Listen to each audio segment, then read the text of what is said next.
We are live. Yo, what's up, y'all? The boys are back. Finally. About 20 minutes ago, my power shut off again. And if you were here the first time, my power shut off. And it's not even storming now. Like if you look at the Masters right now, that's the same exact weather I'm having. What's up, 3P? Um, but I'm glad to finally be back. It's been a while. We've had everything try to stop us from doing episode 13, but we're here. How are y'all doing? I'm Oh, good. oh, man, it's the Masters, beautiful day. Can't beat it. Gotta love it. And if you're looking at the screen right now, I um, got the Masters scoreboard up right now. We got DeChambeau at -7, and then Homa and Scheffler both at 6 under. So go Homa, by the way, and Tiger, of course. What's Tiger at now? He's at Tiger's still at over one. He's just got himself in position to make it easy, making. I don't know if it's easy because of the win, an easy putt for par, but it's as easy as it's gonna get. well, I will take it as long as he can finish even. I'll take it. But last time we left off before my internet cut off and power. We were talking about the NCAA tournaments, and we were kind of finishing up talking about the men's game, but the women's game this year took such a huge leap for.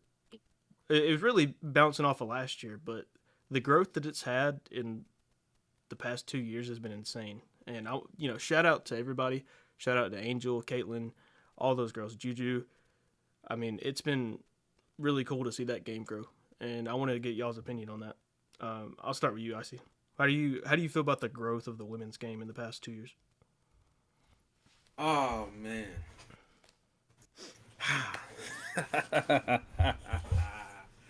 Oh man, it's been beautiful. For me personally, it's been beautiful to watch just because I remembered like when I was just like what a little kid, like playing basketball. Like I remember there was a time where I just sucked.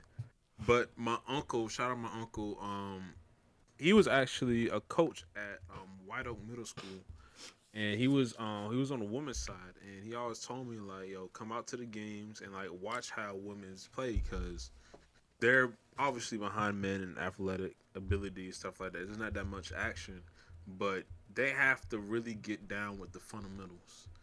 And I watched them. He taught me, what about Timmy D and his game, and that just watching them play just really like once I got the fundamentals down, like my overall game got way better. And that helped me make varsity teams in the future, AAU teams. So I mean, I'm happy that the women's game is really elevating. Um, I think the WNBA they were good with promoting for what I've seen so far. But I'm happy for them.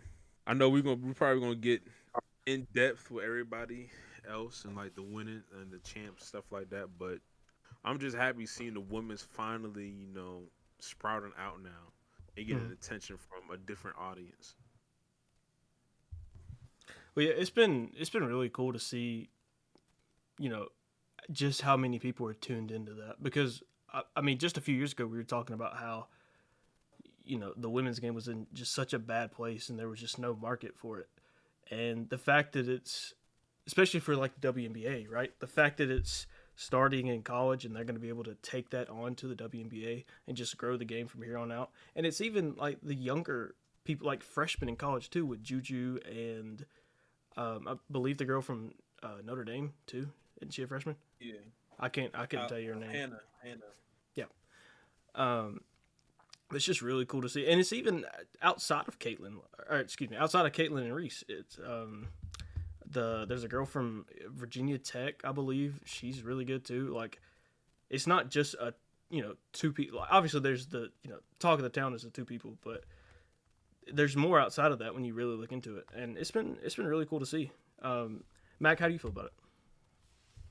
Yeah, it's pretty cool. The women's game is expanding. Me personally, I don't know. I don't really follow college hoops like that. It's just kind of more of a March tradition than anything.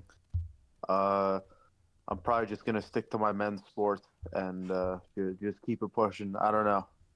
And honestly, when it comes, outside of March Madness, don't really care all that much, just because it's not like the best players in the world are coming from the college circuit these Mhm. days. Anyways, it's all about international play. Mhm. I respect it. I mean, it's better to not be fake about it. I mean, I respect it because if you're,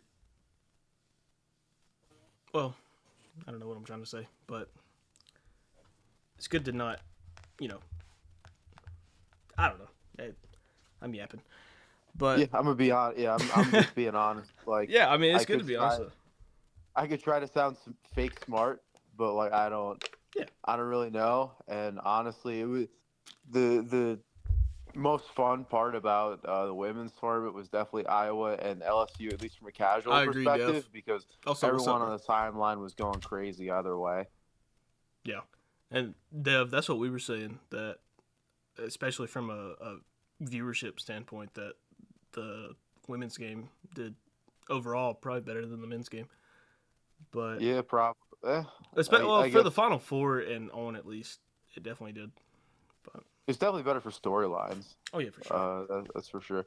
I don't know. I also kind of don't like. So they have what was it? So on ESPN they have for the finals, and like throughout the women's tournament they had Sue Bird, and they had the other woman. I forget her name. Um, Uh, wasn't it is, Tarasi? what is it? I think it is Tarasi. Is it? Okay. But no, Yeah.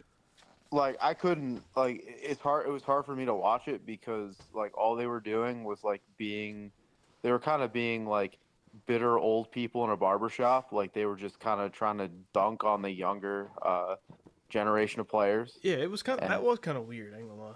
Cause it's like it's whenever they have the Manning cast, it's just like it's more like a look into it and like yeah, I, it's just so cringe. Like I don't get it, man. Like you're trying to grow especially in the women's circuit for basketball, you're trying to grow the game. I don't know why. Why is it so hard to hype up? Why is it so hard for older generations to like hype up the younger ones? Especially in a sport that's trying to grow and gain fans. Like I don't yeah, know. I guess it doesn't I really agree, matter when Diff. like I agree. Chuck and Shaq do it because the NBA is pretty much established. But I mean, they're kind of doing a disservice to their own league by Mhm. being like, "Oh yeah, well I'd smoke her." Like, okay, dude. Like, Yeah, I mean, relax. I think the NBA's also done a disservice with how they, um, how they talk about today's generation. I feel like that's actually like hurt this generation of basketball a little bit. Like just constantly bringing it or trying to bring it down, trying to uplift the old generation. It's never made sense to me why it's such a persistent hate on today's basketball when if we're being honest, the players are better. Like, and that's okay. Like that's how evolution works. Everything gets better over time. You take what you Just did know and you make evolutionary. it better. It like they're doing everything you did, but they've made it better. That's how evolution works. It sucks that the older demographic can't wrap their head around that. Which I get it. I mean, you want to it's what you grew up on, but at the same time, it does suck. But enough about March Madness, I, as that was the talk. Oh, what's up? I was gonna say that Tarasi, she's like a known hater. Hmm. So I don't say hater, but she's an a hole basically. Like she done this ever since she came in the league, so it's not really surprising. Hmm. It just got amplified because she did it with Caitlin Clark. Yeah. I think her and Bird went to UConn. So I know Bird, she wasn't really much on the hating train, but um, like they were backing up UConn. It's like is what they're supposed to do. Yeah. Plus, it's like I kind of understand where they're seeing from because it's like yeah, like y'all right. E- Each ever each evolution, there's going to be better players. Next generation is always going to be better players from the last. But with some of the people from the older generation that are still playing, it's like, well, I still gotta get mines, and I still gotta get my job, and like this is something that I built and established. I'm not just gonna let somebody new come in and take the job. Hmm. So I understand both standpoints, but it is what it is. I just wish they could show love instead of showing so much disdain and hate for what they see today. Just show love. I don't get it. But I feel like we've that's been 2 days now of us covering March Madness. But Yeah, we pretty can much. we can shift over. Should we do NBA right now? I feel like we're gonna be on the NBA for a little bit, so I feel like we should knock out the MLB real quick, just to get that out of the way and talk about how the season's Right. gone so far.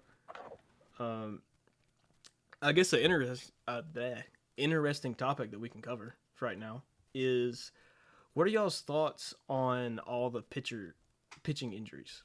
What do y'all how do y'all feel about that, and what do you think it does for the game? And Mac, I'll start with you. Honestly, it's just gonna be a part of the game. I mean, when you're throwing something as hard and as fast as they are in sort of unnatural ways, it's just gonna happen. Uh, I mean, they've already. I mean, usually starters don't pitch on like back to backs anymore. That hasn't been a thing in a long time.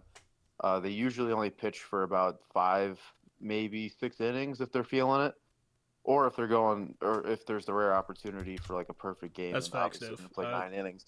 But yeah, no, I don't know. The I'll bring it up in a MLB second. and teams have done enough, but it's just like it's just an unnatural motion, and for pitching any way you slice it, and Mhm.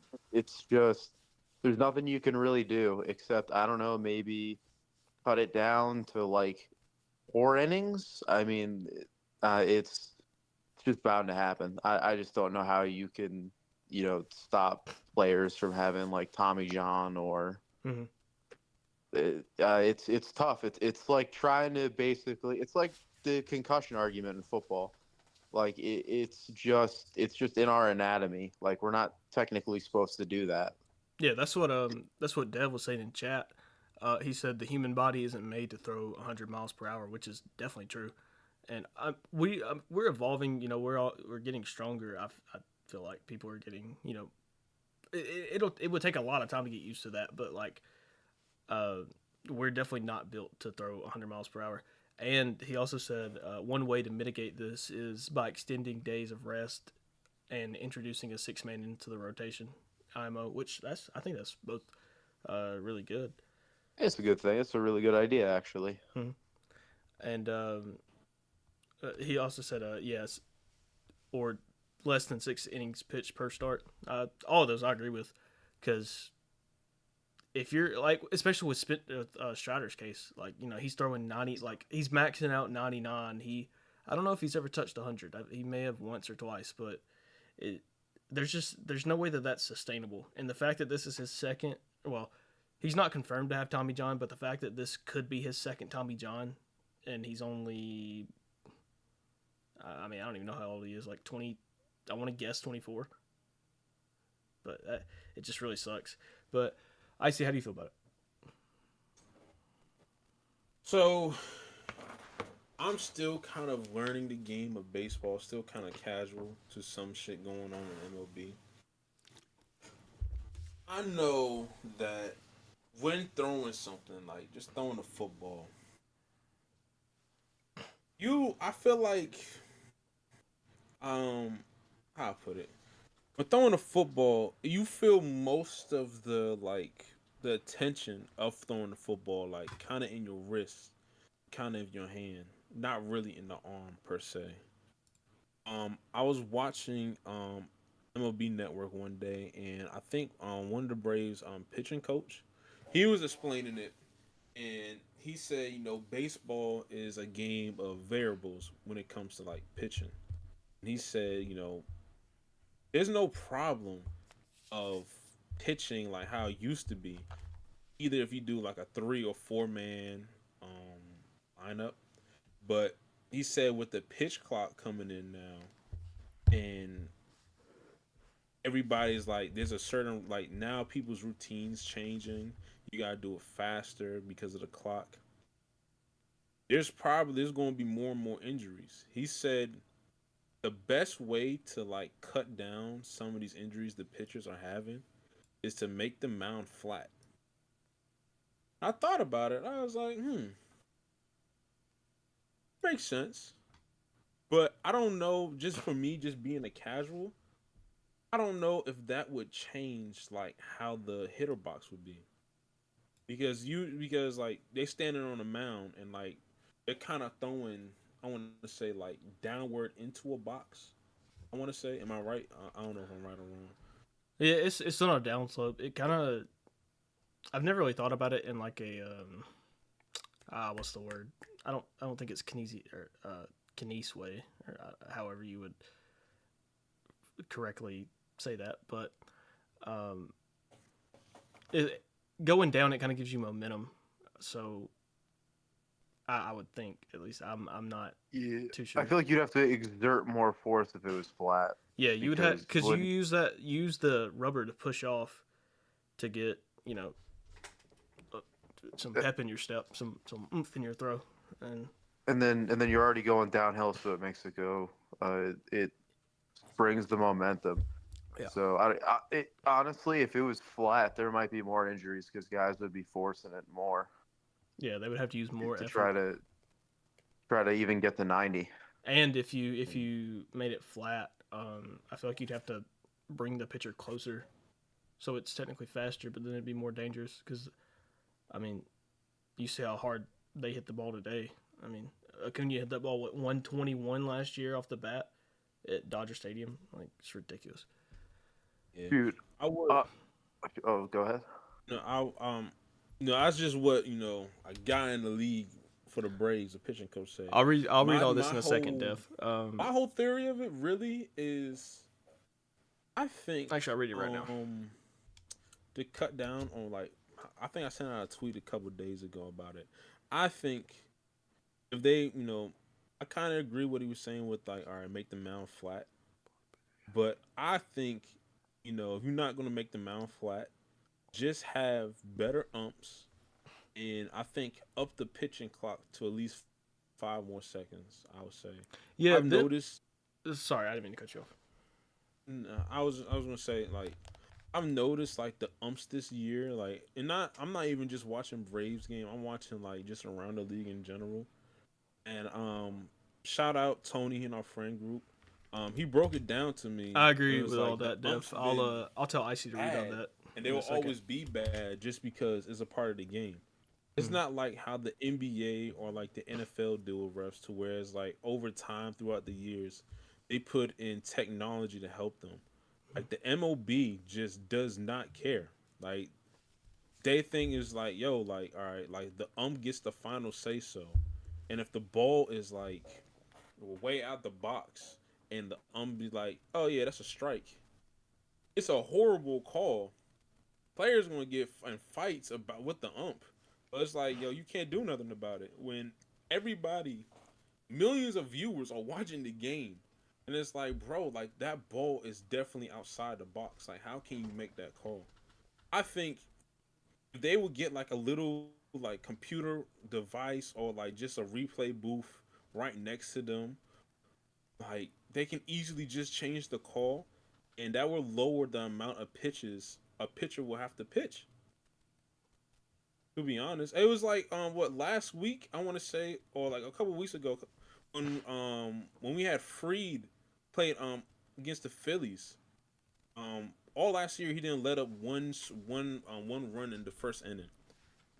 I think the count was 2. It was 2-2, and he had one right down the middle. Supposed to be a strike. Nope, the ump called it. It was a ball, and I was like, bro, it was right down the middle. What are you seeing? True. And then the next pitch, I think he hits it for a double, and it becomes 2-0, and then just went downhill from there. Yep. So I know exactly what call you're talking about too. It was it was almost directly down. It was if my screen right here is the box, it was right there, about right there, and they called it a ball. It was ridiculous, but they have been testing out robot umps or at least a robot strike zone in lower ball, and they've also been not. It's like lower than single A. I don't exactly know what the name of it is, but they've also been doing challenges where they're still using a umpire at home plate, but you get a challenge, and if you don't agree with the call, like on that third strike that Acuna had last game, where it was like about this far outside, he could have challenged it and he would have won it, and he would have got his free base. And I think you get one per. What's up, 3P? I think you get one per at bat. I could be wrong about that. I haven't looked into the specific rules of it, but I think that would be a great idea, and it doesn't take that long either. They show it like almost instantly up there on the screen, because I mean we see it instantly at home plate, so it's like a 3 or 3 to 5 second thing. They show it up on the screen, and they either call it a strike or call it a ball, and it would be really I think it would do really good in the MLB right now. Also, I see at some point, if you want, if you go check the chat, Dev was explaining a lot of stuff about how football's different with your elbow injuries and stuff like that. I would read it, but it was a lot of stuff. And also to recap the season so far, the Yankees have looked really good. It sucks for all of us to hear, but they have looked really good. Classic April Yankees. Classic. They're 10-3 right now. They're 7-3 over their last 10. I don't know who they just played. If they just played the Marlins. They lost to the Marlins. I remember one game. They're one of the Marlins' 2 wins. Yeah. Pretty gross. They're about to win the series against us, so it doesn't even matter. The Braves, our Braves are 7-4. Mac, your Red Sox are 7-6. Could be 10-3 if they had a better bullpen and they had a real manager. Sure. Could be. Hey, but they're not. If Brian Snitker didn't sit on his hands half the time and he'd actually walk out there, we might actually have a couple more wins. But the Cleveland and Kansas both have 9 wins in the AL Central. Kansas has been really fun to watch. I mean, they absolutely. That's about to be a pause. What I was about to say, but they have actually dominated the Astros in that last series they just played, especially yesterday. Milwaukee is 8-3. Pittsburgh is 9-4 for the NL Central, and the Dodgers have a 3-game lead on the Padres in the NL West. So all around, some good baseball being played. Dev said the Yankees will win the AL. Unfortunately, Garrett Cole is coming back later too. I mean, the thing is, I know it says the Astros are 4-10 right now. Somehow they're gonna snap their fingers and they're gonna end up back in the ALCS. It's basically inevitable at this point. We've seen it with the Yankees before. They start off hot and then around July they cool off. That is true. Do y'all think the Pirates are the last year's Tampa Bay? No, I think the Pirates are last year's Pirates. Yeah, didn't they finish really good last year? No, they started off incredibly hot. I think they were around the same record in April. Yeah, and then they just fell off. Yeah, they were really good. Dev said barring injuries. Well, as we've seen with pitchers, I mean, it's honestly bound to happen with injuries. It sucks. Oh, that's right. I have 2 very unorthodox theories. One is so far out there that it will never happen. But I'll throw it out there anyways. What if, because of the unnatural motion, long silence? Now, I know that sounds really well, I'm thinking about it. Now, the reason why I say this is because the motion is more natural, and softball pitchers can pitch starters can pitch multiple games in a row, full 9 innings. True. Well, would you? I mean, it'll never happen because everyone would have to relearn everything, not only just from pitching but how to hit. Yeah, I was gonna say that. But that'll never happen. Also, a little less crazy theory. Or if the MLB is so insistent on people umpires, then why don't I mean this is kind of in beta testing for me. Why don't they do something with VR where they can see an actual box, kind of like how we see it at home, and be able to call balls and strikes like that? Yeah, I don't. They have the same thing for tennis. Yeah, I mean, Literally. I don't get why they are so persistent right now, at least, on not having something to help out umpires because it's getting like as Stephen A. would say, or It's either getting Stephen A. or ridiculous. Shannon, it's getting ridiculous. Right? It's getting ridiculous. Like if you've watched any of the Braves games, there's been some terrible calls, and I haven't watched too many of other teams' games. I've been too focused on the Braves so far. It's been god awful. I mean, it's been absolutely terrible. Like, there's been strikes down the middle not called. Ozuna had a ball called at his literal, almost the top of his ankle. What do we do? Like, we gotta lock in. Like Tiger at the Masters, lock in, please. I'm begging. I can't take it anymore. No, it's crazy. Tristan Casas at bat looked at 6 balls that weren't even in the strike zone, and he struck out. Watched all 6 go by, and then there are a few more Casas at bats. I mean, that's cost him. And I don't know, on my timeline, I see Yankees fans complaining about Judge because it's true too. Like they treat the taller players like they have an unlimited strike zone. Yeah, dude. Like they wanted Ozuna to golf at that ball.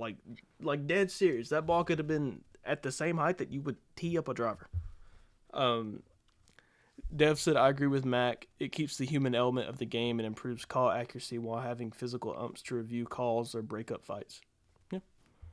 Which, I mean, you could, even if you had like a robot strike zone, you could still keep all of the other umps. Even though in the Braves game the other day, there was a clear, fair ball and they called it foul. I get it. What are we doing?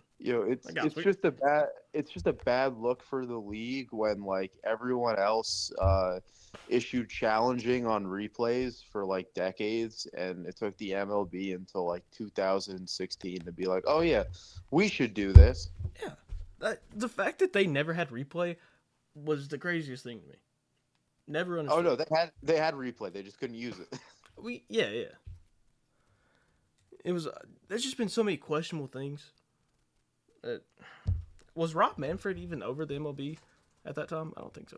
Yeah. Was he? When did he start? Do you know? Rob Manfred's been around for a long time. Has he? Okay.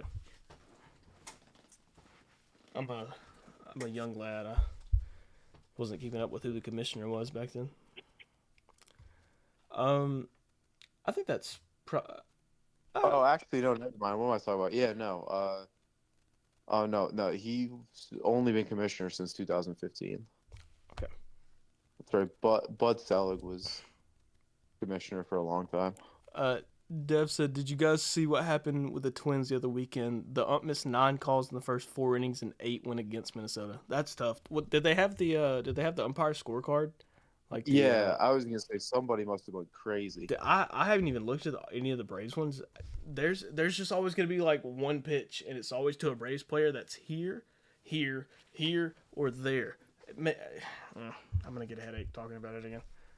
But I will say, because we have a bunch of friends, or at least I have a bunch of mutuals that are Royals fans. They've been really fun to watch. I mean, I know I already said it. They're on a 7-game win streak. They've been really fun to watch. I also didn't know they were on a 7-game win streak. But shout out to them. They got a real chance to win that division, Dude. Because that division kind of stinks. Yeah, an Orioles and Royals ALCS would go crazy. That would be really fun. You got Bobby Witt versus Gunnar and Jackson if he makes the roster. Be sick. Yeah, Jackson if he makes the roster. If he doesn't go 0 for 4 again, and then have a couple bloop errors in the outfield. They have him in that. Where was he playing in that field? Left field? He was playing. Yeah, I think he was playing left field. Okay. Well, yo, what is the funniest like error y'all ever seen, bro? Oh, that I've ever seen. whenever that dude did that 360 at shortstop and hit that umpire in the head, that that was easily one of the funniest. Like he turned around and just chunked it, and umpire is not even close to first base. Like he's at the dirt, almost at the dirt line where the dirt and grass meets. Just that was one of the funniest things. Shoot, I mean, I don't know. Could I just put like the 2022 Red Sox as the funniest error? Because like, they couldn't stop making errors. There was, I think, what was it? Back when people thought he was an MLB caliber player, Jeter Downs like missed a bloop pop up in the infield. By the way, whiffed on it. Then what was it? Then there was the infamous Sydney Sweeney game where she threw out the first pitch and they got destroyed like 16-1.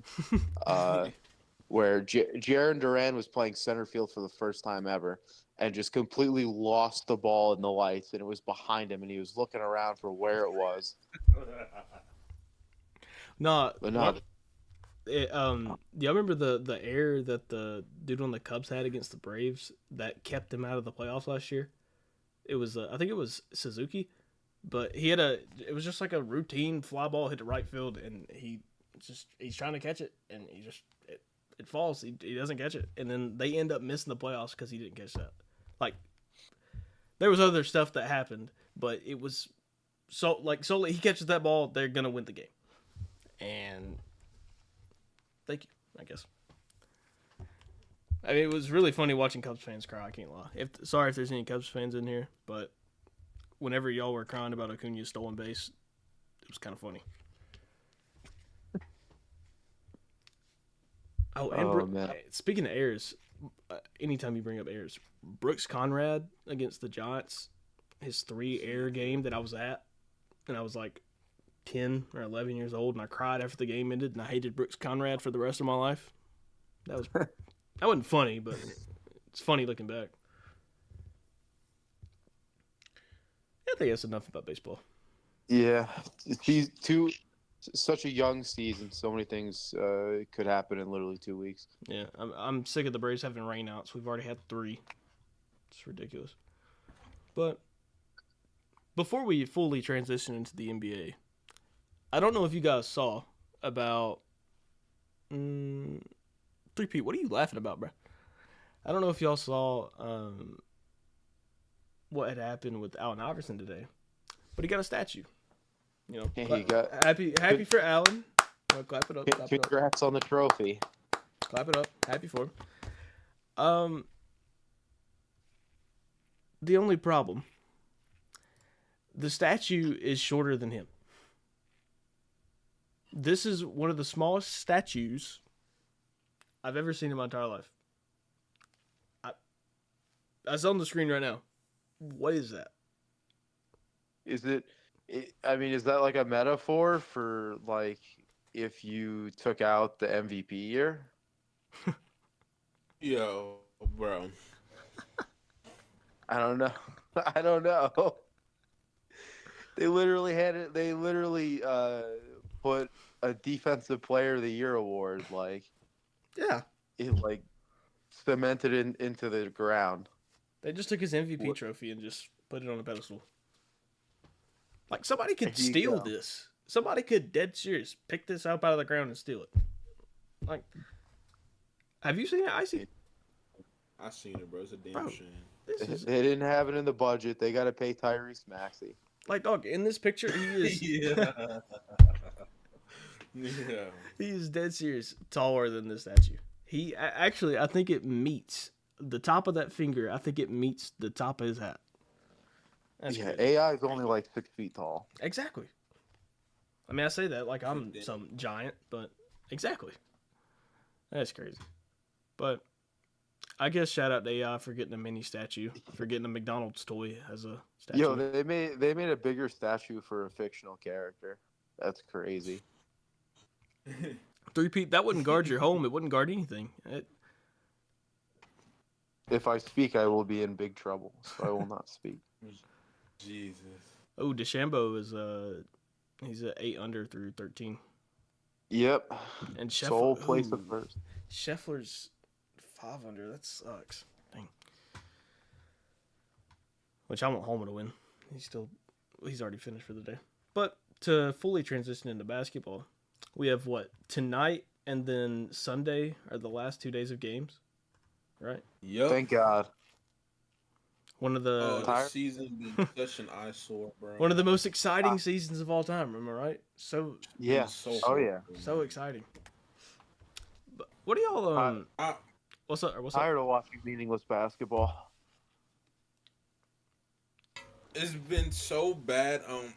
It's been dog shit, man. I'm sorry to say. It's bro. I've been watching basketball since what? That'd be like down the bad, early dude. That'd be down 2000s, bad. Like remembering Tracy playing. Remember seeing Young Braun when he came into the league. But like this year, bro. Like it's been bad from the All Star break.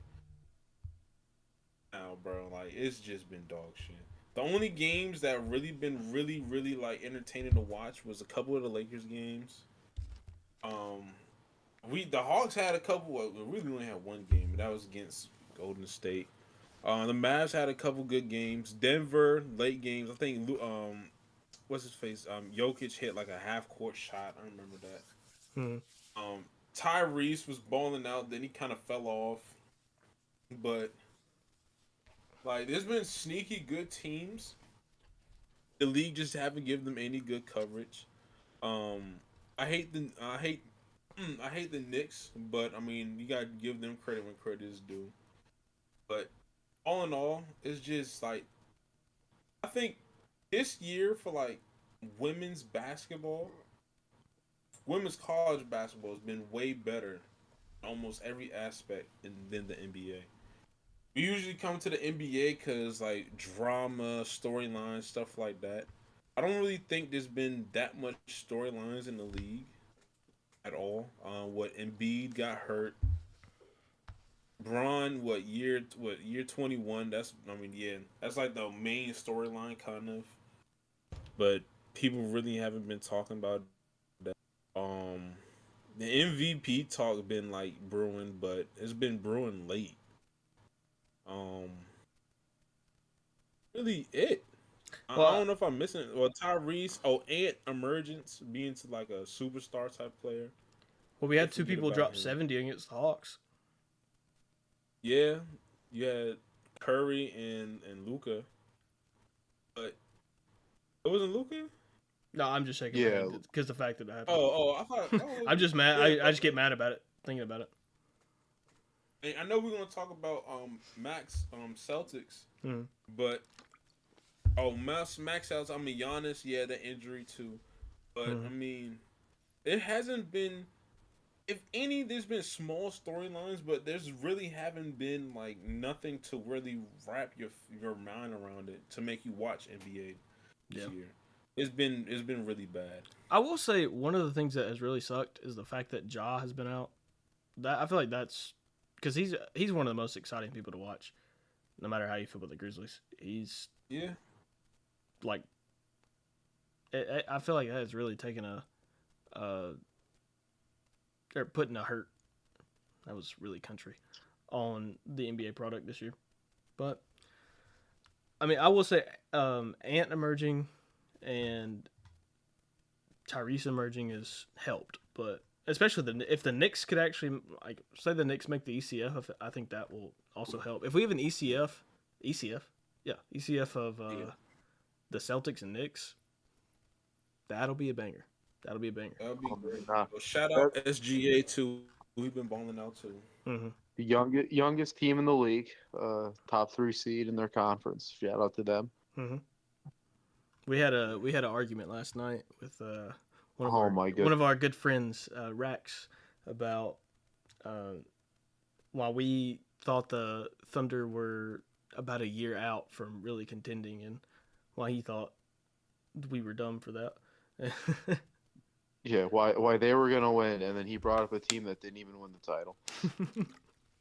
Jesus, I mean, I guess we can kind of go down and see like what's going to kind of happen to the playoffs, Mhm. what we be thinking about each team. But like Oklahoma, I think they're made. They're I mean, anytime you're dealing with a young good team, you know they're probably going to be good in the regular season. It's been what it happened 2 years ago with the Grizzlies. I want to say it happened last year with the Kings, and Oklahoma is just that team now.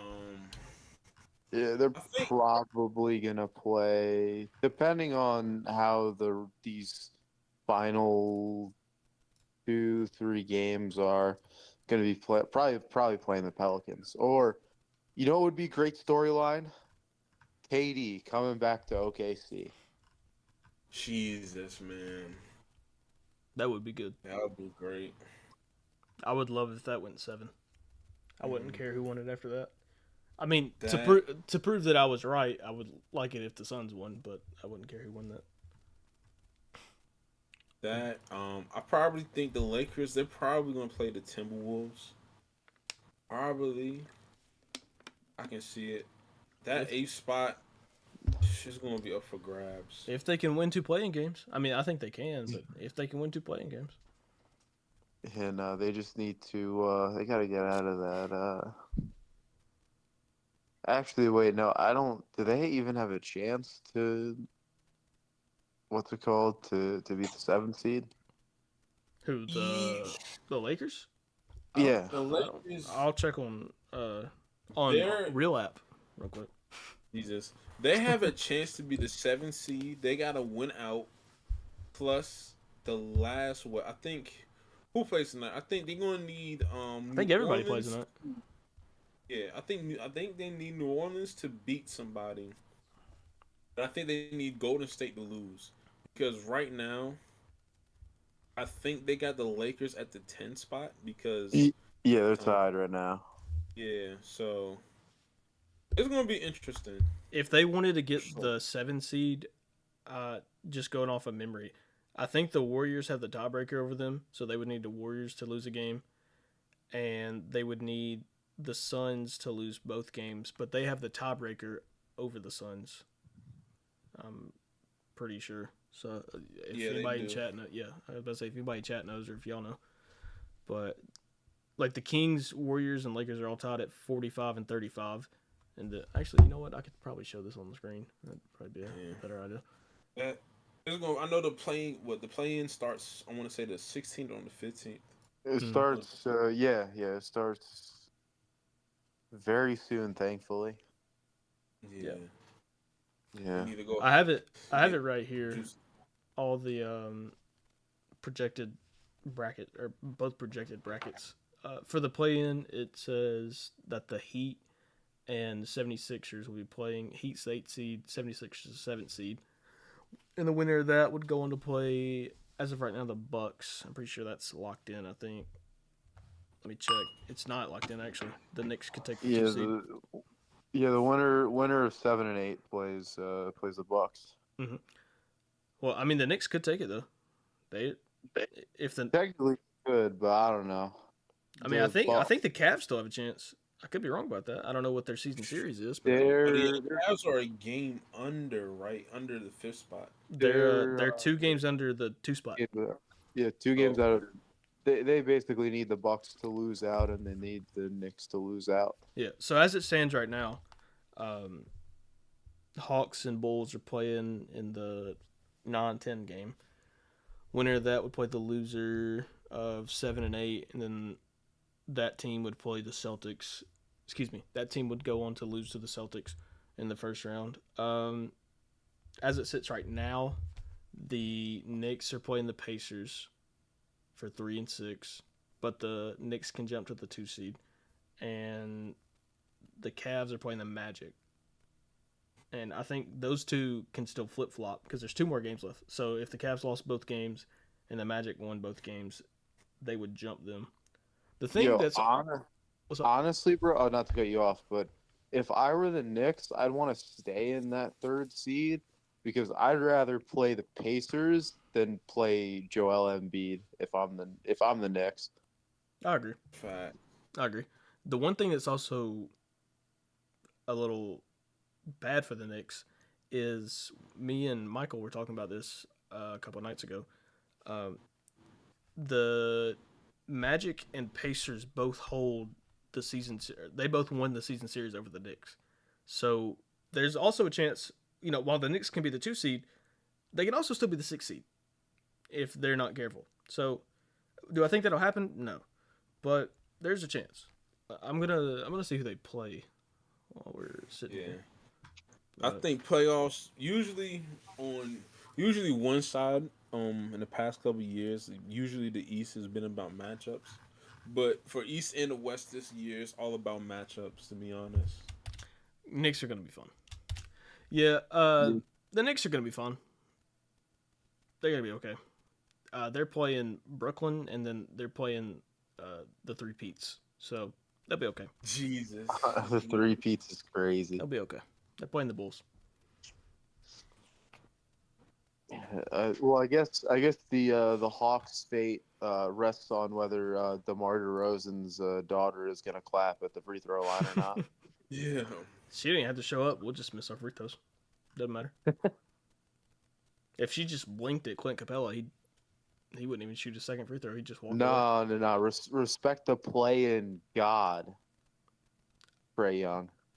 Oh, of course. Of course. But Clint Capella, he can... I don't even know. Clint Capella cannot rim run. Jesus Christ.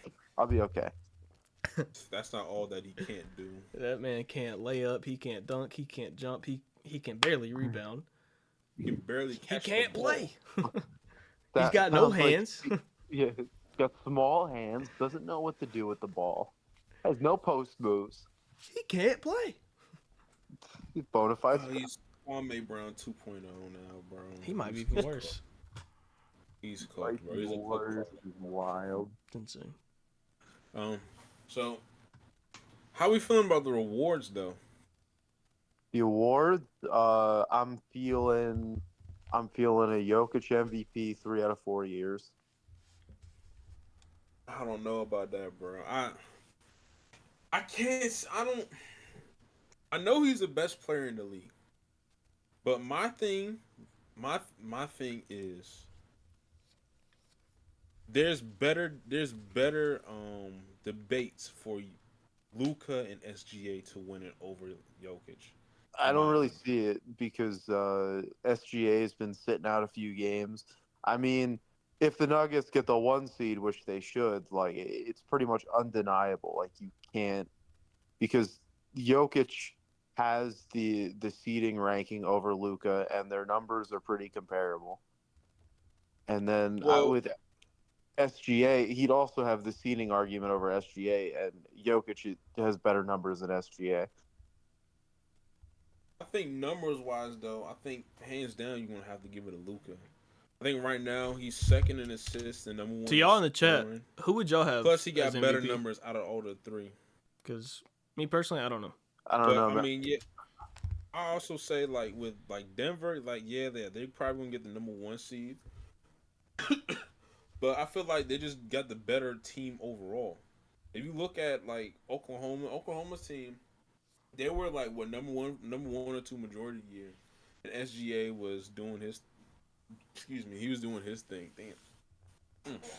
But Luka, I mean, you can say the same thing with Luka. I mean, Luka, they were bad. That team was bad defensively. Then they got it going after the trade deadline.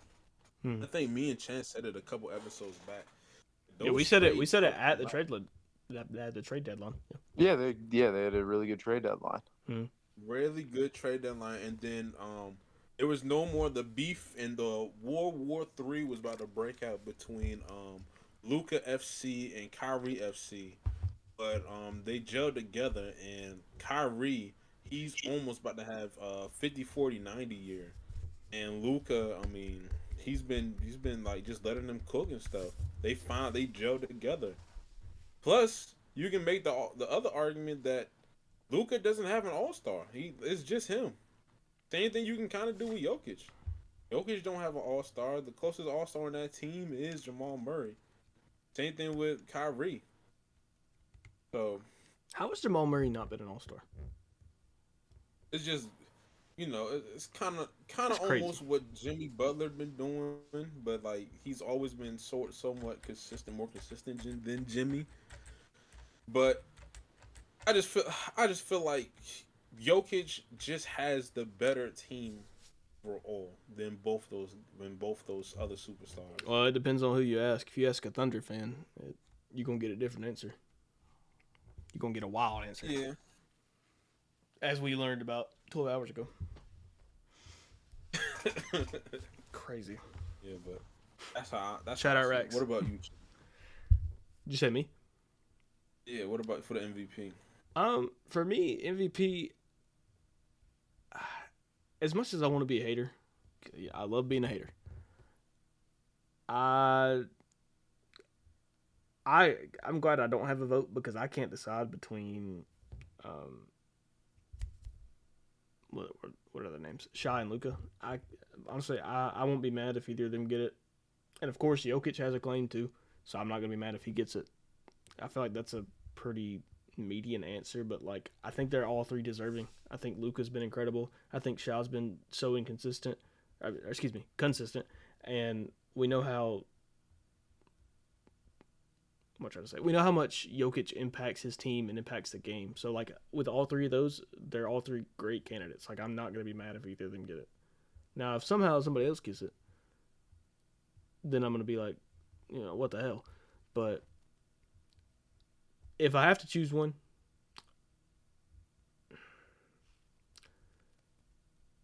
I'm gonna be biased. Or not biased. I'm gonna be a hater. Give me Luca. I'll say Luca. Shaw's been great, but give me Luca. He's incredible. He deserves it.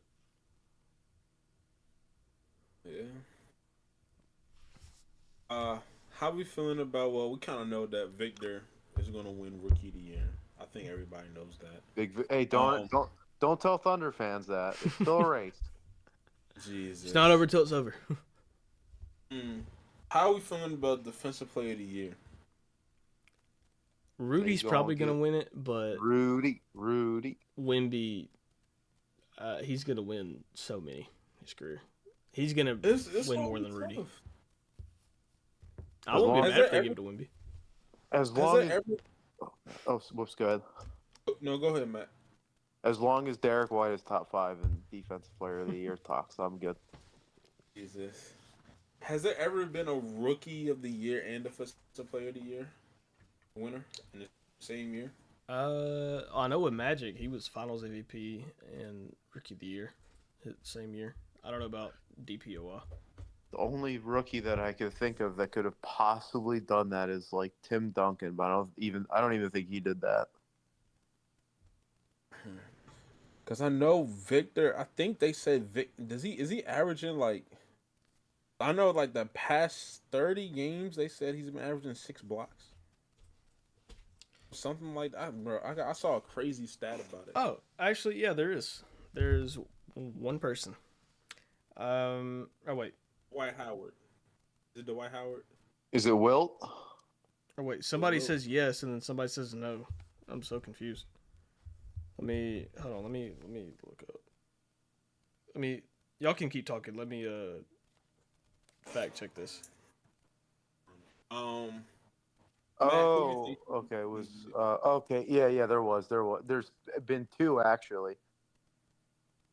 Oh wait, no. Wait, never mind. Nope, Yeah, nope, see, never been in the same year.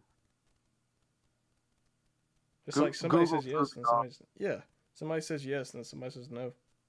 So No. There have been players who have won both, but never in the same year. Okay. I mean, the closest was MJ, who won Rookie of the Year in '85 and won DPOY in '88, and then David Robinson in '91, Rookie of the Year, and then DPOY in '92. But no rookies ever won Defensive Player of the Year.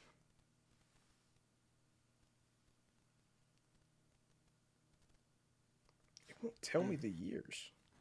Yes, I think Victor has a chance to do it, bro. I know Rudy, they said he improved defensively, but with Rudy, bro, I'm always gonna say this, bro. Playoff time comes, bro. He's food in the pick and roll, bro. I'm sorry. or even if you 5 out, he's food. I I don't know. just I'm not too sure because he's got better perimeter defenders this time. I don't know if he ever really got exposed. It was just like he had horrible perimeter help in Utah. that is true. I'm just talking about like just defending, like just what you can do as a player. Like I seen Victor games. He can stay with guards on the perimeter. It's not like he's getting blown away or like he's getting cooked. And Oh like yeah, yeah, maybe that comes with the frame. Him being what 7'3", 7'4". yeah, 7'4". He's just not of this earth. Yeah, It's an alien. just like his new Nike logo. That's what I Yeah, was. yeah. That's what I was getting at. I didn't like that. I don't. Some people. Somebody said they didn't like it, but I liked it. I thought it was really cool.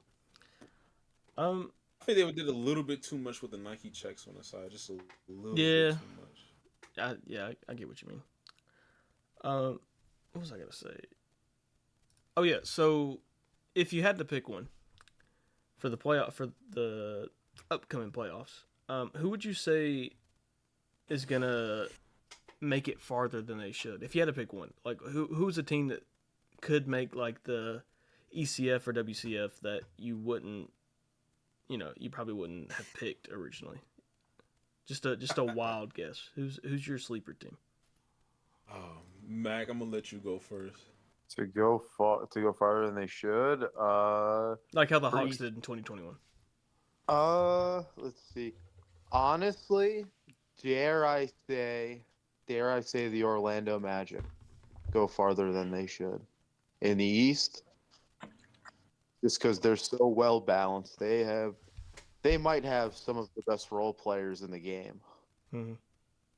And then, oh my goodness, the West. I don't know because it's hard to say because I could see the top five, any of the top five teams in the Western Conference Finals. Mm-hmm. Sleeper.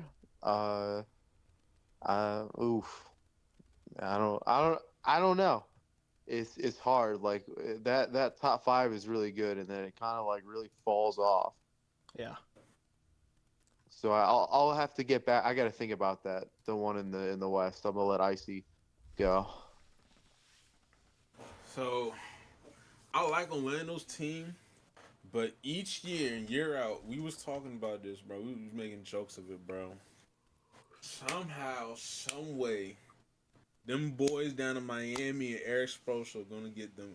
Yo, he gonna get them ready, bro. Miami Heat gonna find a way to win games in the playoffs, bro. Bro, I don't care if it's due to an injury to a superstar, playoff droppers, playoff risers. Like Eric Spoelstra is going to get them boys ready to rock and roll, bro. I can just see it, bro. I mean, I was agreeing with Mac last night, bro. This Heat team is awful. They have no offense. I think the defense really dropped off from the years past. I just don't. I can't see them winning a playoff series or even two playoff series. But I know like it can just happen though. Mm-hmm. Hey, it can't. Hey, all I'm saying is they better not be the AC. They will go home very early. I guarantee. Yeah, they better win that game against Philly, or they Then are out of there. On the West, also will throw in the Pacers too. Pacers, Magic. I really think the Heat though. But on the West, I kind of really got two teams. One team, I'm gonna say the Pelicans. It just depends which Pelicans team we're gonna get. Mm-hmm. And then the other team, I feel like I'm like you can say this, but you can't count out the Lakers. You can't like regular season bullshit, but I feel like this team is made for a tournament style type of team. To where it's just like, yo, you get them a series to where they can just study like the tendencies of the player that they're gonna see in a couple nights in a row, or like back to like Well, you're gonna see them at least 3 times out the week. I feel like that team, like they're made to where they can win a series multiple times. They The just only don't want to run into Denver. the only problem with that is they're like the opposite of the Heat, where the Heat rely on their coaching and they're more of the sum of their parts. The Lakers are a talented roster. They just have Darvin Ham as their head coach. Yeah. God awful. They got LeBron Horrible. as their own court coach, so Yeah, I guess it helps. Yeah. just without the title. Yeah. I Mhm. For mine, the only reason I'm not gonna pick the Magic is for the simple fact of they would have to play the Celtics in the second round, and I just don't see them winning that series. So Although I'm gonna be honest, I don't see the Magic winning a series, so them winning a round one series would be like really far for them. yeah, I think they could beat Cleveland. I think that series could go either way. Um, I could see the Pacers, like how Icy said, simply for the fact that they avoid Boston, and they would play like in the first round they played the Knicks. So if they beat the Knicks, I mean they won the season series against them. Now that could have been because of injuries or stuff like that. I have no idea, but in the round after that they would play either the Bucks or the seven, or whoever Yeah. wins that game, right? So That's what's interesting is the Doc Rivers factor. yes, and if Giannis is hurt, like- if Giannis is And- hurt, like yeah. actually hurt, and he ends up getting hurt again, and he misses some games, or he misses the rest of the playoffs, then the Yeah. Pacers could mess around and end up in the ECF. They need to hope that Giannis is like at least 90% because otherwise, like, I mean, Joel's coming off of injury, but he's gonna bully 40-year-old Brooke Lopez in the paint. Uh-huh. You best believe. It's just Even though Giannis's injury just takes so much into this. Honestly, they're not even that good of a playoff team with him, just because of how bad their perimeter defense is. I mean, we saw it throughout the season. It was just, Yeah. it was bad, dude. I mean, that's why they lost the first game they put against the Hawks. That's why they lost it. I mean, God, dude, they had Damian Lillard was getting clamped by DeJounte Murray. That sentence Yeah. will never be said again, but it happened. Oh man, the West. I think honestly, you know what? As much as I think that they're a paper tiger, shit, give me the Suns. It wouldn't surprise me if the Suns went on a bit of a run. I Like, could see it. like somehow it was like the opposite of what happened in Brooklyn. Like they are actually healthy in the playoffs and they click, and it's just hard for teams to go shot for shot with them, despite them not having the best defense. Yeah, because with how their team's built, I feel like they're more of a playoff team. And what I mean by that is with how the game slows down, and with how much is at stake, you have two players in Kevin Durant and Devin Booker that, when you need them to, in those clutch moments, can go and get you a shot. Especially Kevin Durant, he will make a shot. He can make you any type of shot you need. So Just make sure it's not a home elimination game in Phoenix. Then they should be fine. yeah, and just make sure it's not a 3-pointer because his feet are, pretty large. So Yeah, That they, may they do factor. have star. They do have the 2 stars, but then like they have 2 stars and Bradley Beal. So we'll see how much depth matters for them. I think it will hurt them, but at the same time, you have Kevin Durant, so we'll see. We'll see how many minutes he plays in every game. I think that'll be a factor too. And if Devin Booker just goes absolutely lights out, I mean, if that happens, good luck trying to beat them. Yeah, honestly. Yeah. Oh, actually, question because like the regular season is gonna end pretty soon. Do we want to do like another live stream where we just live predict the playoffs? We could do three individual brackets. I'm down.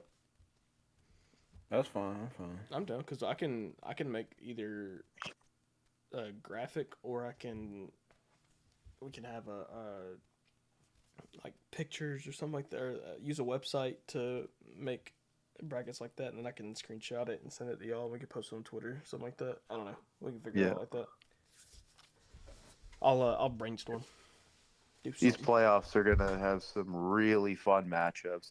Honestly, oh man, Clippers Mavs is gonna be Oh, yeah. I will be watching. I will be getting the family together to watch Luca cooked the Clippers. Mm-hmm. I just know her. I know what 2 years ago when like he cooked the Suns, bro. When he made Cam fall to the ground, bro. I felt like a little girl just screaming, like damn, like he just got cooked. I was like, Yo, that all.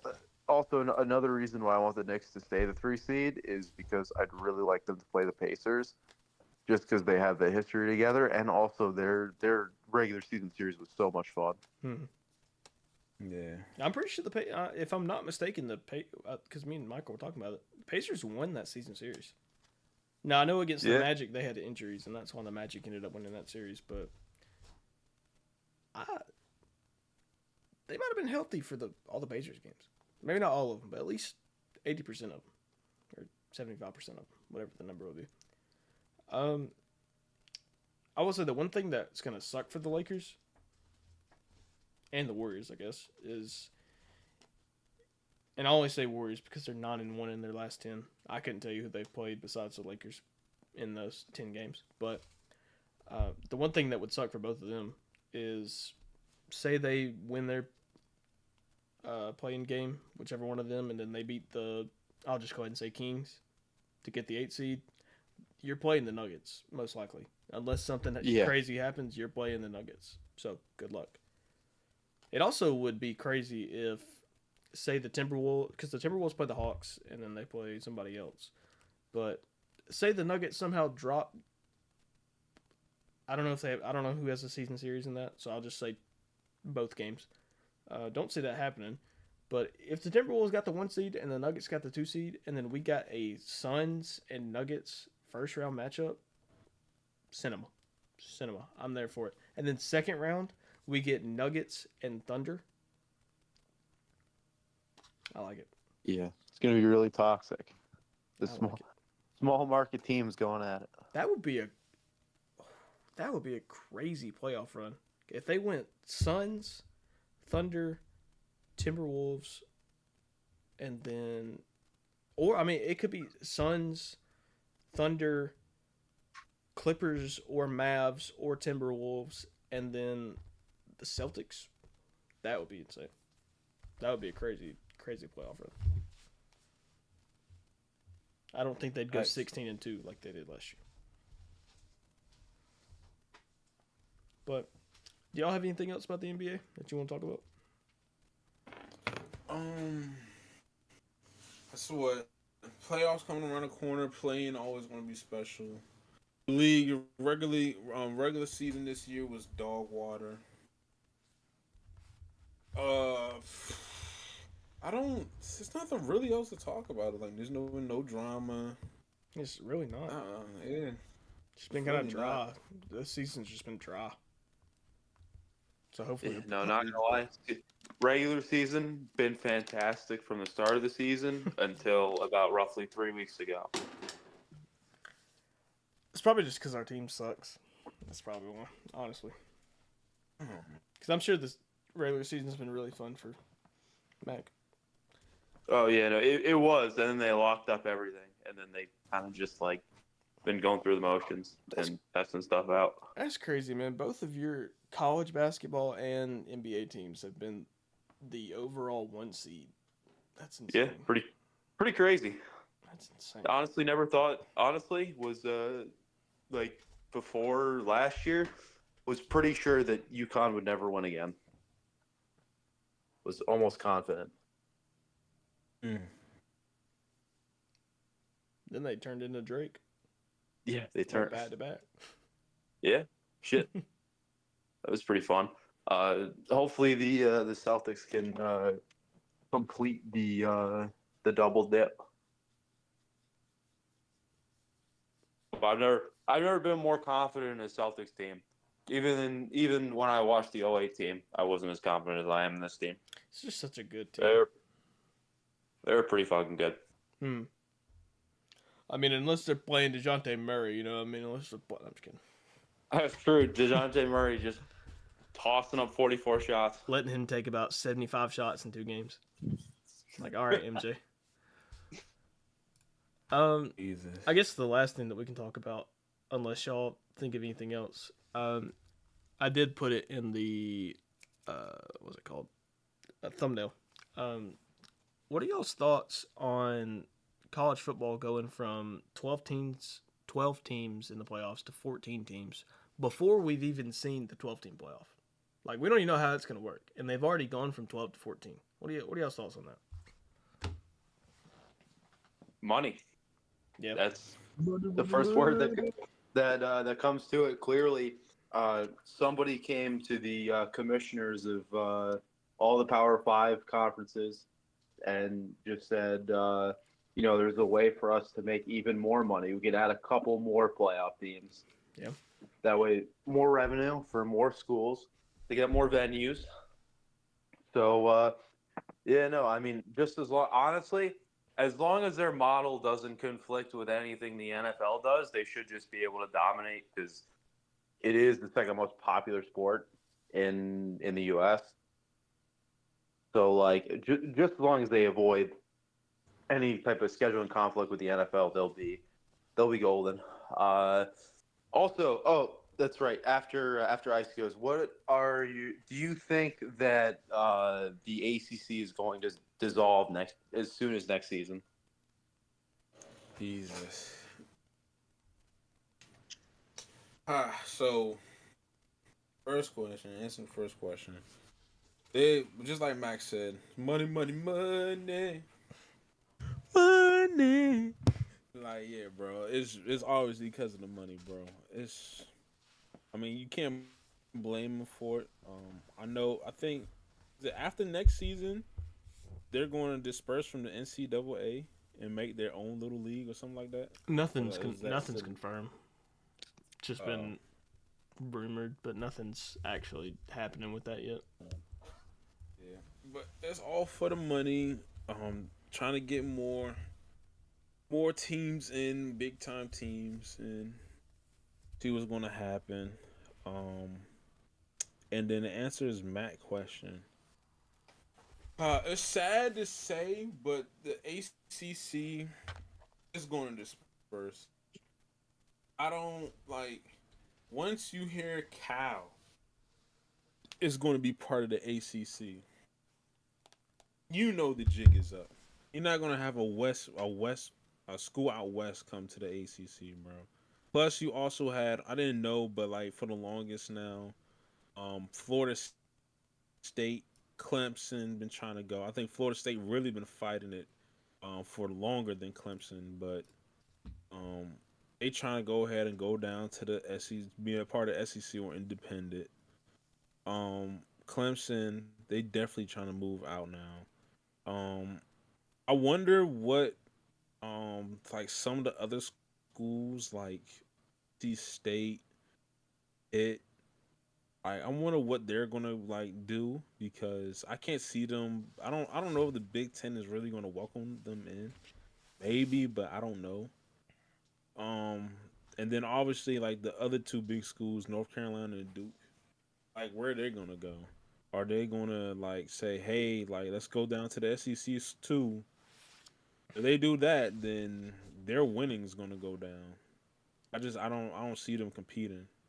Well, the thing about the Big Ten is they're gonna try to get their foot into the South however they can, by any means possible, whatever teams it takes, whether it's Miami, whether it's UNC, whether it's Duke, whether it's somehow Clemson, whether it's somehow Florida State, any chance they can get to get their foot below, I'll say Virginia.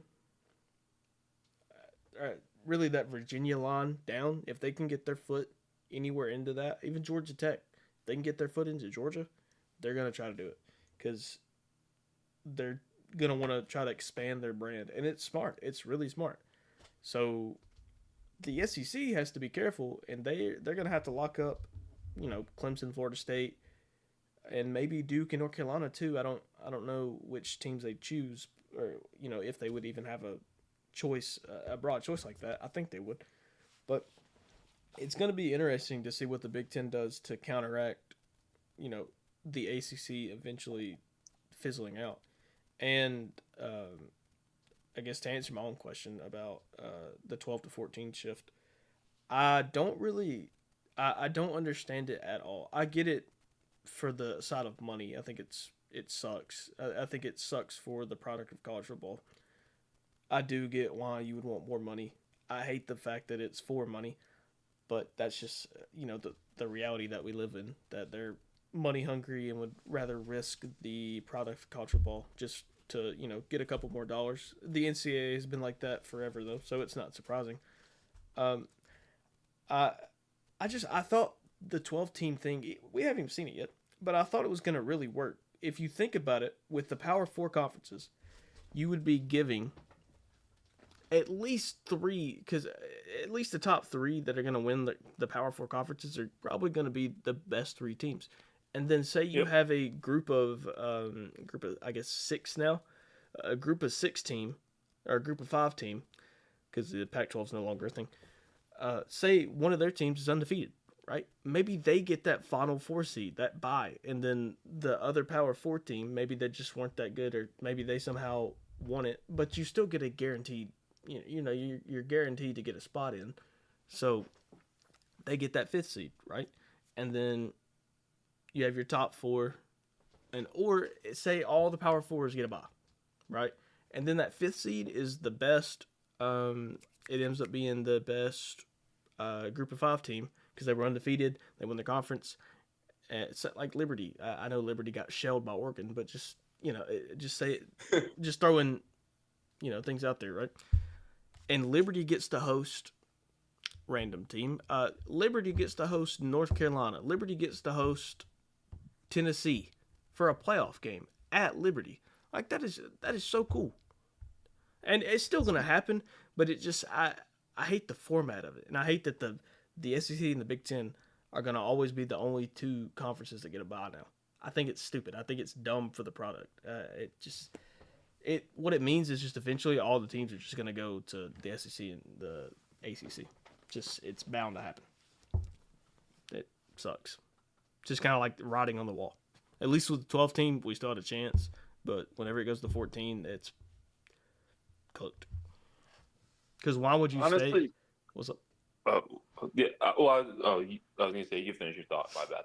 No, you're good. I was just gonna say, why would you stay in a conference if you have any out? Why would you stay in a conference that is gonna hinder you from ever getting a bye in the playoffs? Like you're guaranteed you're gonna have to play more rounds in the SEC or the Big Ten. There's no reason to stay. But yeah, but the writing on the wall was the revenue distribution shares. That's why Florida State. That's why Clemson wants out. Yeah, because they're getting paid like 1/3 as much as the SEC and the Big Ten, just based off of TV revenue. Mm-hmm. And they feel like they're first-class programs in pretty much all the major sports, or at least the two big major sports, basketball and football. And also, I mean, Florida State's been trying to get into, I mean, they're basically SEC light at this point. Like, I think that they would jump at anything the SEC threw at them. I agree. Like them and I don't know, Clemson.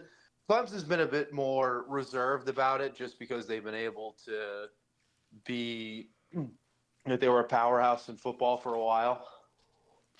But now that they're like kind of even with everybody else, because Dabo's being Dabo,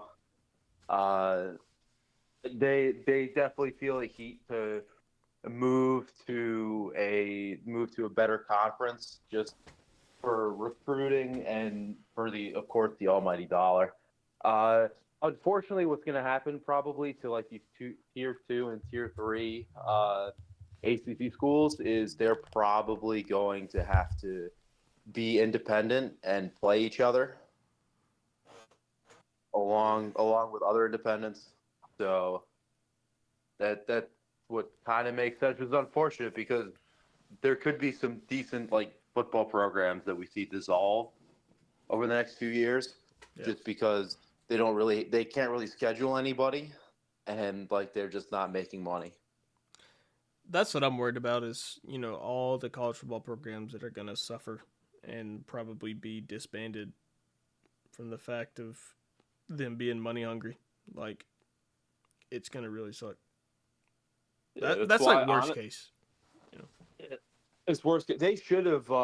So when they voted to allow Cal and Stanford to come into the conference, they what they should have done is they should have, because I already thought that they had this in place where they had this ironclad deal, this 10-year deal with I forget, it might have been like CBS or ESPN, which basically locks everybody in and there's no out. But I guess they thought, like kind of like the Pac-12, they thought that they were too big to fail, and they kind of thought Are you wrong, sure about that, which Lawrence? is pretty weird because Florida State's been like telling them for like 2 years, like, we don't want to be a part of your conference anymore. We're like better than you. Mm-hmm. They are, honestly. Especially if you think about across all sports. Like Clemson baseball is number, if I'm not mistaken, 2 in the country, and then Clemson basketball just made the Elite Eight, and Clemson football is still a good program, but they've honestly taken a back seat to their baseball program, which is incredible. Yeah, that's funny. Who would have thought? Lawrence Season said the Jags are moving up to draft MHJ. He said surely. And Yeah, I'm I sure. can't say what he said after that, but he said surely. Surely. Surely I'm on drugs. Oh, that's right. I have one more thing to ask. I know I'm a little bit all over the place, but what's your guys' dream first pick? I can't say first round pick because the Panthers' first pick is the first pick in the second round. Oh yeah, we can do a just because I'm not gonna lie to you, I'm a little tired. We can do a whole separate stream on the NFL draft, like just NFL draft purely by itself, like in the next couple days, if y'all want. Oh shoot, that works. But, Yeah, but we can still talk about this to preview it. Yeah, Yeah. when we finish the podcast, I tell everybody what's up next for us. Bet. Going on. All right, so for But, me, go ahead. You go. All right. Yeah, since we ain't got no first round pick, I'm gonna cook up a mock draft. I mean, look, for those that don't know, like how Good idea, bad Lawrence. like if you're on Good idea. Twitter consistently, like you have a bad team in the NFL, like people will wonder, like, what do y'all talk about? Panthers Twitter ever since the end of the season is just all been about drafting and mock drafts. I've seen some really good ones. I've seen some really bad ones. So I'm gonna cook up probably the best realistic thing we're probably gonna go with. But for 33, I really like Xavier Leggett. He reminds me of DK, but I think the thing with DK was he was big and he didn't really have wiggle room. Xavier had, like, he can do that. The route tree to him, he can develop. I seen him. He does a lot of like deep posts. He do a lot of deep ends. Obviously the fly, but even with like goal routes, like some of the time it's weird because you would think he would be jogging, but he has a lot of strides, and he can just go up and get the ball. I really like him at 33, and that's probably the most realistic receiver that's going to be there. I'm off the Troy Franklin. I was on board with it first, but I'm like, nah. You just said the first pick, right? Yeah, just for the first pick, yeah. Yeah, I can definitely see that. I mean, it'll be interesting. I can't see it. Any other receiver drops down. Like everybody's like, oh, Lad, that might be the pick. I'm cool with Lad, but I want somebody that is like, I think our division has always been known for tall, big physical wide receivers, and even like Steve Smith, he wasn't like he was a route runner, but I still put him on the physical side Oh, he's because a he dog. didn't like literally. Big dog. And I think we always had like a dog or like a big tall physical receiver in the conference and on our team. So yeah, give me Xavier Leggett. Plus he's homegrown. Yeah, that is true. That's true. Wouldn't have to go far. Yeah. For me, mine's simple. If we don't take an edge rusher at 8, I'm gonna be absolutely livid. Yeah, there's a certain edge that played in Tuscaloosa, by the way. That's pretty good. Yeah, I'll take him. I'll take Latu, or I'll take Jared Verse. Give me one of the three. I don't care if you trade back with the Vikings to, send some kind of package to get their 2 first-round picks. I was saying that people were like, "Oh, what do you mean they're not going to give you 2 firsts for a first?" And I'm like, "Well, no, you idiot. We're going to trade you more than just our first." But, no, if somehow we could make that happen by giving them, a second-round pick or 2/3 or something like that. I don't know. Just some package. I don't know. They make it, not me. I'm not the GM. But get Latu, get Dallas Turner, or get Jared Verse. I'm fine with either of those 3. We just need help. Somebody has to help Grady Jarrett at some point, and Onyemata. Somebody help them, please. I'm begging. But if we do trade back and we somehow have a second pick, please take, as Lawrence said in the stream chat, Quinion Mitchell. I'll be fine with both of those. So those are my 2. I guess I gave you 2. Oh man, mine's just too obvious. I mean, it's literally in the profile picture, Yep. in the thumbnail. Yeah. Couldn't Jaden be more Daniels. obvious. Yeah. Yeah, I'll cry. Not tears of happiness. Yeah, no, it's Drake May or nothing. And if it's not Drake May, then just trade down and build the roster. Let's see, y'all could trade with the Vikings for real. Like you could just give them the 3rd, and I think they'd give you 2 firsts. No, it would have to take way more. Honestly, if you're sitting there at 3 and Drake May's on the board, the Vikings could offer me 7 first-round picks, and I would take none of them because there is nothing more valuable in the NFL than a franchise quarterback, especially a franchise quarterback on a rookie contract. That is the most valuable thing in football. But no, Drake May or nothing, or trade down. Lawrence said Marvin Harrison Jr. at 3, and then Bo Nix in the 2nd round. Ew, Bo Nix sucks. My good. I don't know who I gotta tell this. Bo Nix sucks, dude. Bo Nix is not good. He's not good. Like Literally not good at all. You know how, like, Lawrence, you know how we had all those quarterbacks that dropped so far in the Ritter draft and who was that? It was Ritter, Malik, and Kenny Pickett. Kenny Pickett. I couldn't think of the only one who even started for a little bit, but even first-round pick. Yeah, exactly. Like with how those dropped, I feel like it's going to happen to a lot of the quarterbacks that are being uplifted right now. It's bound to happen. Cause some of these quarterbacks are not as good as people say. Spencer Rattler's one of them. Dog, he's not going above the 4th round. I'm just telling you right now. Yeah, don't make the same. Honestly, just don't make the same mistake as Lincoln Riley. Like he's got all the talent in the world, he just never puts it together. Yeah, like they're all, potentially they could all be good quarterbacks. Sadly, not that the college game is, say all be all, but like Joe Milton, physically so gifted. Yeah, he's basically Josh Allen, but he has none of the touch. If you took Josh Allen's brain out and just threw it, that would be Joe Milton. My goodness. Or like cut his brain in half and just give him the left side. Yeah, if you just permanently put rookie Josh Allen's brain in a quarterback, that would be Joe Milton. Lawrence said JJ could be okay, but Jaden Daniels screams bust.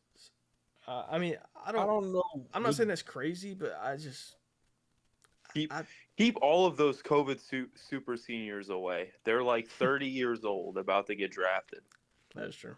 Like, honestly, like if you're not an NFL prospect by the time you're like 22, then it might be over for you, especially as a quarterback. Yeah. It might be time.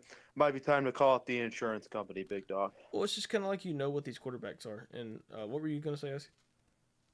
I was like, with the JJ thing, I don't necessarily like. I don't hate JJ. I just don't understand like from the national championship all the way through like the combine and stuff. I don't know what game was played to where his draft stock like just upped. Oh I no! don't know. Oh, there was none. It's just the fact that he's really toolsy. Like he has a rocket arm. Like JJ McCarthy. I didn't even honestly when I was watching him, it didn't really show up. But the fact that he threw like 62 miles per hour at the combine is ridiculous. Like that's the fastest. That's like the hardest that's ever been recorded. Mhm. That's up there with Joe Like- Milton. He had some plays during like the playoffs and like even during the season where I was just like, yo, like JJ really got that ball through both of the defenders. Like I know I'll always go back to the Alabama game in the goal line. Like he threw a dot. Like there was 2 dots he just threw in a row. I'm like, okay, JJ. Yeah, he did. He But- also had almost first play of the game was almost an interception. So I mean, it should have been, but Yeah. oh well. Just- But No, but like Jay- it's also his age too. I think he's the youngest quarterback in this draft class, so Yeah. he's got time to grow. Sorry to cut you off. no. That's what I was gonna go. I was like, he's also young. I can see him being like a great game manager. To be honest. Yeah. I just don't know. Like, I don't know what team like will really fit him. Like, Minnesota, I don't know. honestly. probably if they can't get Drake, I'll probably go with him. yeah, somebody with an established wide receiver core, that would be the best position for him. I agree. Because I mean, not that he can't make plays, but it's just, I mean, he had one of, if not the greatest offensive lines to ever walk through college football. I mean, they were literally are all about to get drafted. Like every single one of them were like over 23. JJ could be good, but like I feel like he needs to be coddled a little bit, especially since he's so young. Like if you're gonna start him, he's got to be coddled a little bit. I don't feel like he's gonna go out there and show you that like he can elevate the talent around him. I think it's gonna take a little while for him. Yeah, I guess we just haven't seen it from him. He just like with what they were doing at Michigan, and whenever they did call his number, right? Like when they needed him to beat TCU, what happened? Yeah, he lost. He That's threw, all. he it's threw also 2 the pick Har- sixes. It's also the Harbaugh tax too. Like Harbaugh kind of decreases the value of his quarterbacks. Like you can look at Alex Smith. But Alex Smith was phased out like for no reason and kind of cooked in Casey. But And he's a then- QB guru though, so it's Wait, it's- somebody said Jim Harbaugh was the QB guru. I see Whatever. why people say that about him. He's not. I don't think. I'll look. Jim I don't agree with. Jim isn't the. He isn't the traditional quarterback guru. I would say. I agree, That's what I Lawrence. would say about Jim. Yeah, I mean he played quarterback, but Yeah. I don't know. I'm just Yeah. not sold on that Michigan team. Well, the biggest thing for me is like the Penn State game where he threw like 5 or 6 passes total. He threw 8 passes, completed 6. He didn't throw a single pass in the second half. They ran the ball 33 straight times and won the game. That's what I'm That- saying. That's what I'm insane. saying. That's And- the Harbaugh text though, bro. Like that's all Harbaugh. Like That was their Harbaugh, like O-line. game plan. Yeah, that's mean- their online too. It's just like, and that's another reason why Panthers fans like I don't want to have Chop Robinson on my damn team. I don't want that. I don't want that bum on my team. No, but nah, that's the thing though, bro. It's like there's coaches like that. Like Bro, Mac, bro. There's coaches like that have philosophies that be like, yo, if something isn't broken, why fix it? We're just going to run down. Like, that's how my coaches were in high school and even in college. They said, like, yo, we're going to, like, this team D line is horrible, and the quarterback play is like, all right, if it isn't up to par like it usually is, we're just going to run the ball 20 times, chew clock, and win the ball game. Like, that's efficient football at the end of the day, and it's going to get you the W. I don't think that's so much of a knock on JJ. I really think that's just hardball tax. Well, I think Yeah, it's the. Or you can go, Mac. Oh, I mean, it is, but at the same time, it's like I ask people, like, if Michigan had like Caleb Williams or like Drake May, are they going to keep the Ferrari in the garage? Like, I mean, you're gonna let them throw more than 8 times. Like that's crazy. And honestly, it's not really a matter of like, can he make the throws? It's like there's so little tape on him to where it's like, do we know? Like you just never see it consistently. Like that's the biggest problem. Well, my thing too is just like it was honestly like that. It's kind of like what Georgia QBs have been kind of taxed on, right? And I don't mean tax as a means of it's held them back. I mean they're not actually that good, right? They've just been helped by Georgia having in the past, which is like from 2021, 2020, 2019, having a top 2 O line, having the best defense in the country, having the incredible running backs, an incredible running game, right? That they can just rely on, and they're not really asked to do as much as other quarterbacks. And when they were asked to do more, Jake Fromm, they completely fumbled, it crumbled, failed. They sucked, right? Like in the South Carolina game, Jake Fromm threw 3 picks to the same person. One of them was a pick 6. I feel like that's also happening with JJ because if you look, he had the best defense in college football, statistically. He had the best offensive line in college football. He had the best run game in college football. All 3 things at the same thing that Stetson Bennett had and that Jake Fromm had. Stetson Bennett won 2 national championships. And if I'm being honest, he could have threw left-handed for the second one, and I think we still would have went undefeated. Like, so I don't know. I'm getting that vibe that it's just like, not that he's a bad quarterback, and not that Stetson Bennett is a terrible quarterback, but I don't see it. I just don't see it working. I don't see it working out, and that could just be me being a hater, because I'm a hater. So we'll see. But do y'all have anything else to add onto that? We can go a lot more into the NFL draft and quarterbacks and who we think's the, I guess, second best wide receiver because we know who the first is, and all that stuff. Who's the best defensive player? Who's the best edge? Best cornerback? I mean, do we know who the best wide receiver is? Do we? We'll have that on the live stream. We'll save that for the live stream. That'll be a preview. Oh man, that's a great topic to get into. Yeah, we'll save that for the second live stream for the draft or the NFL live stream. NFL draft live stream. I can't speak. You know what I mean. But Oh yeah. Probably gonna get that going. Probably the next episode. Well, the next episode. We're gonna have our friend Jonathan on here. He has hit on a lot of draft picks and a lot of mock drafts that I think everybody should see. He showed me evidence, but we're gonna have him come up here next episode. He's gonna show us a mock draft and he's gonna explain to us each pick that he got. We're gonna also bring some of our some of our other friends. They're gonna come up here and we're gonna talk to them about what their team is gonna be picking. I guess we're gonna have a big stream next stream. I Yeah. don't know how many people. I don't know how many people can fit in the call. Is it like an infinite number? that's a lot. Oh yeah. Ton of people. Yeah. Mhm. So I may Yeah, just well, I may no, just it's- have it where I have my camera on only whenever we're doing that. I'll just have it like I'm doing a Yeah. normal stream because we won't be doing a podcast episode. yeah. So next stream, we're probably gonna have Jonathan come in first.